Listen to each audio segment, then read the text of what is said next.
বঙ্কিমচন্দ্র চট্টোপাধ্যায় রচিত কৃষ্ণকান্তের উইল উপন্যাসের চতুর্দশ পরিচ্ছেদ শুরু করতে চলেছি। রোহিণী গোবিন্দলালের অনুমতিক্রমে খুড়ার সঙ্গে বিদেশ যাওয়ার বন্দোবস্ত করিতে লাগিল। খুড়াকে কিছু না বলিয়া ঘরের মধ্যস্থলে বসিয়া পড়িয়া রোহিণী কাঁদিতে বসিল।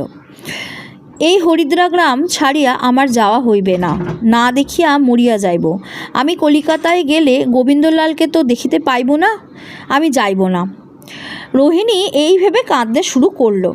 এই হরিদ্রা গ্রাম আমার স্বর্গ, এখানে গোবিন্দলালের মন্দির। এই হরিদ্রা গ্রামই আমার শ্মশান, এখানে আমি পুড়িয়া মরিব। শ্মশানে মরিতে পায় না এমন কপালও আছে। শ্মশানে মরিতে পায় না এমন কপালও আছে। আমি যদি এই হরিদ্রা গ্রাম ছাড়িয়া